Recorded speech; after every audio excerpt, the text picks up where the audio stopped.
ব্যস্ততার পর আমার এই ছোট্ট বারান্দাটুকুতেই আমি শান্তি খুঁজে পাই। চার দেয়ালের মাঝে এক চিলতে সবুজ আমার কাছে শুধু গাছ না, যেন এক টুকরো প্রশান্তি। অনেকেই জানতে চান আমার গাছগুলো এত সতেজ থাকে কিভাবে। আসলে যত্নটা খুব সাধারণ। আমার বারান্দা যেখানে একটু একটু রোদ পড়ে, কিন্তু সেখানে গাছগুলো রেখেছি। ইনডোর আউটডোর গাছগুলো আমার মতো কিন্তু তারও রোদ ভালোবাসে। সেটা খেয়াল করলেই কিন্তু অর্ধেক কাজ সেখানেই হয়ে যায়। আমি খুব সকালে বা একদম বিকেলে গাছে পানি দেই, আর পানি দেওয়ার আগে মাটির উপরের আঙুল দিয়ে ছুঁয়ে দেখি মাটি যদি শুকনো লাগে কেবল তখনই পানি দিই। খুব বেশি পানি দিলে কিন্তু গাছের মন খারাপ হয়ে যায়। মাঝে মাঝে গাছের পাতায় ধুলো জমে যায়, আমি খুব যত্ন করে নরম কাপড় দিয়ে পাতাগুলো মুছে দিই। বিশ্বাস করুন, গাছ যখন পরিষ্কার থাকে তখন ওদেরও প্রাণ ফিরে আসে। হ্যালো এভরিওয়ান, আসসালামু আলাইকুম। কেমন আছেন সবাই? আমি মুক্তা জীবনের ডায়েরি ইউটিউব চ্যানেল থেকে নতুন আরও একটি ভিডিওতে আপনাদের সবাইকে আমন্ত্রণ জানাচ্ছি।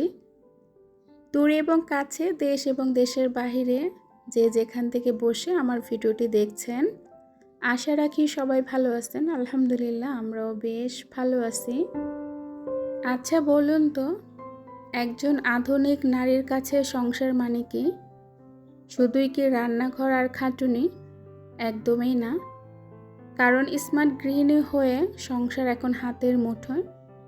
প্রযুক্তি আর বুদ্ধিমত্তাকে কাজে লাগিয়ে কিভাবে আমি প্রতিদিনের ঝুঁকি ঝামেলা নিমেষেই সামলে নিচ্ছি, নিজের জন্য সময় বের করছি, আর পুরো পরিবারকে রাখছি হ্যাপি, তা নিয়ে আজকের ভিডিওটা।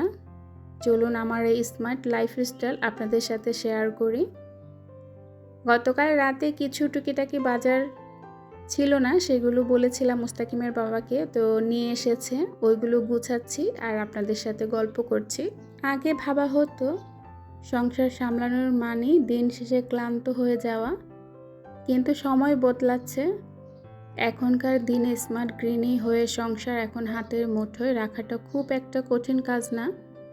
সকালে উঠে এক ক্লিকে বাজারের অর্ডার দেওয়া থেকে শুরু করে ঘরের কাজগুলো স্মার্টলি গুছিয়ে নেওয়া, সবই এখন আঙুলের ইশারায় সম্ভব। আজকের ব্লগে দেখাবো কিভাবে অল্প পরিশ্রমে আমি আমার পুরো সংসারের পারফেক্টলি মেনটেন করি। রান্নাঘরের ব্যস্ততা থেকে শুরু করে মাসের বাজেট সবই যখন একটা স্মার্টফোনে আর আধুনিক গ্যাজেটে সহজ হয়ে যায়, তখন বলতেই হয় স্মার্ট গৃহিণী হয়ে সংসার এখন হাতের মুঠোয়। আপনিও কি আমার মতো সংসারকে স্মার্টলি হ্যান্ডেল করছেন? কমেন্টে জানান। আর পুরো ভিডিওটি অবশ্যই আমার সাথে থেকে উপভোগ করবেন। আমার ভিডিওটি কেমন লাগছে অবশ্যই কমেন্টসে আপনার মূল্যবান মতামত জানাবেন। তো বাজারগুলো গুছিয়ে নিচ্ছি। অনেক টুকিটাকি বাজার ছিল না, সামনে যেহেতু ঈদ, এই বাজারগুলো না করলেই নয়।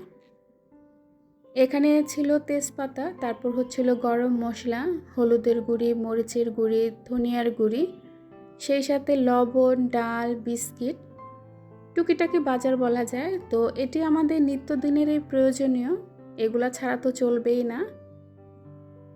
সকাল সকালে আমি গাছের যত্ন নিয়ে ঘরটর গুছিয়ে ঝাড় দিয়ে তারপর চলে এসেছিলাম বাজার গুছাতে।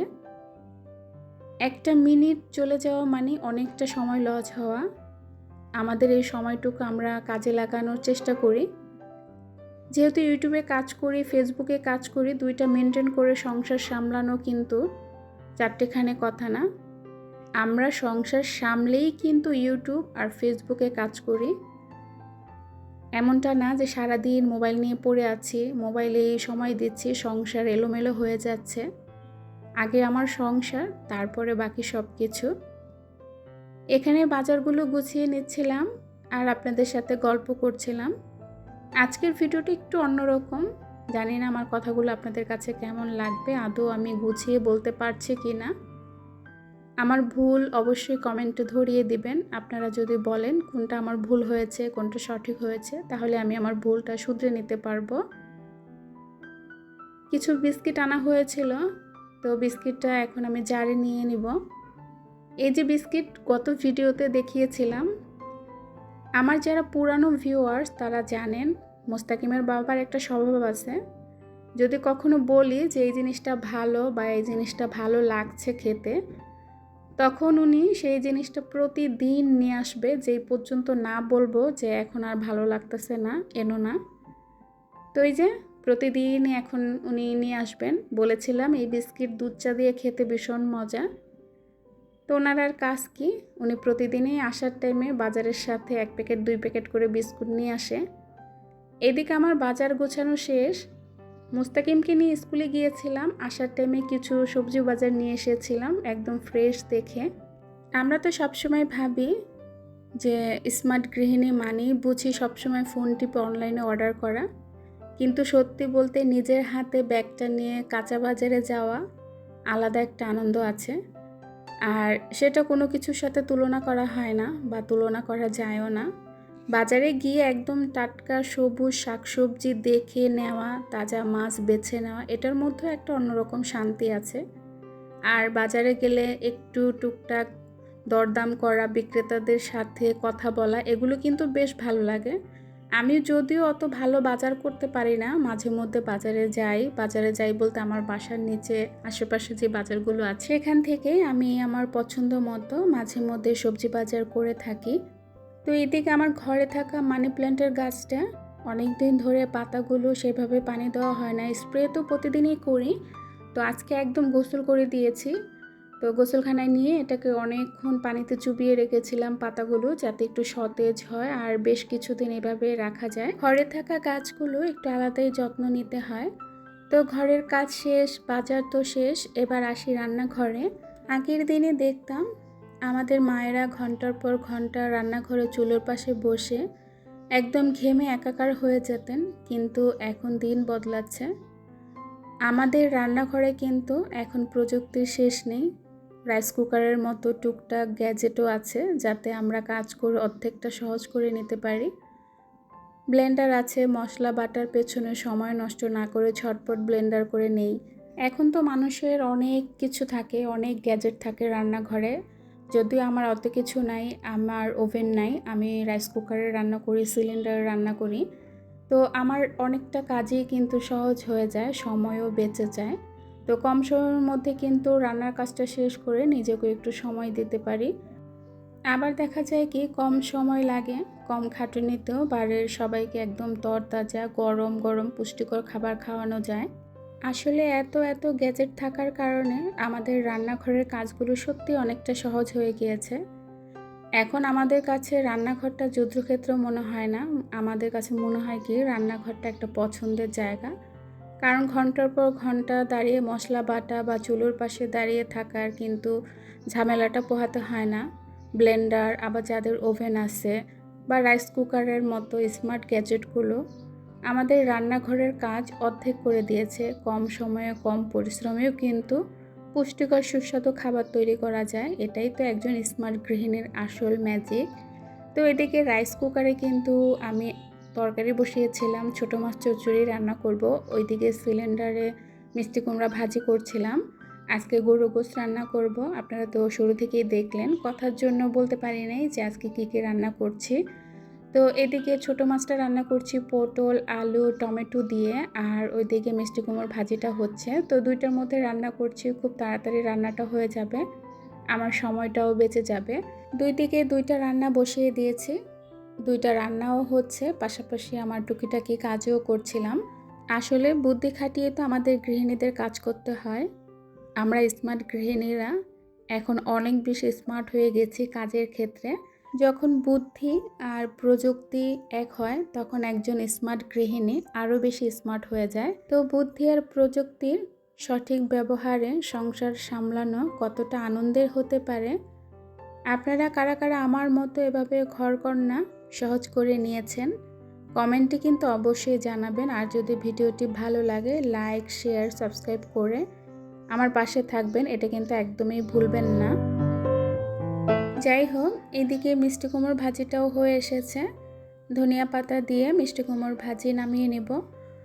আপনাদের এখানে একটা ছোট্ট টিপস শেয়ার করি, অনেকে মিষ্টি কুমড়োটা একটু বেশি মোটা মোটা করে কাটেন, তখন দেখা যায় মিষ্টি কুমড়োর ভাজিটা বেশি গলে যায়।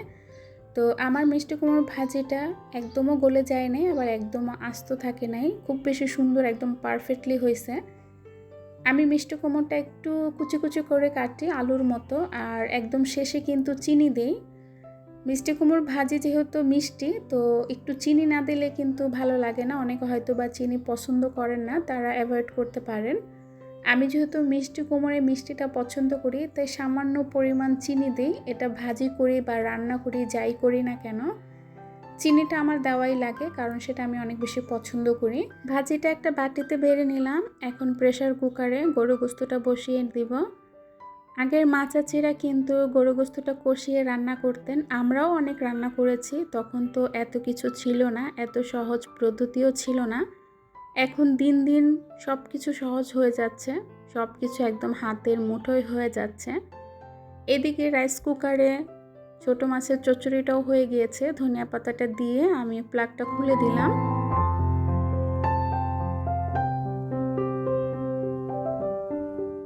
ছোট মাছের চচ্চড়িটা একদম পারফেক্ট হয়ে গিয়েছে। এখন আমি আলাদা একটা বাটিতে বেড়ে নিব।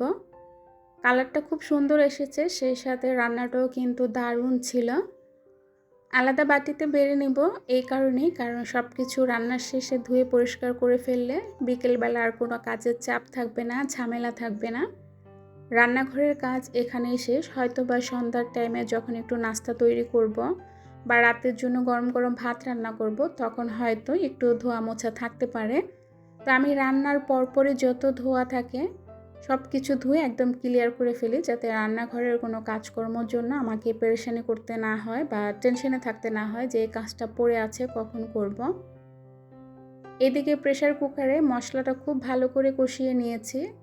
তারপরে গরু গোস্তটা দিয়েছি, একটু আলু দিয়ে আজকে ঝোল ঝোল রান্না করব।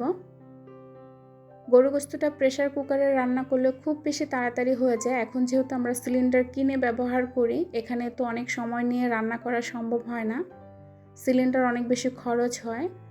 তবে প্রেসার কুকারে গরু গোস্ত রান্না করলে কিন্তু খারাপ লাগে না। যারা রান্না করেন বা খান তারা তো অবশ্যই জানেন। প্রেসার কুকারে যখন গরু গোস্তটা হয়ে এসেছে, এখন রাইস কুকারে ঢেলে দিলাম।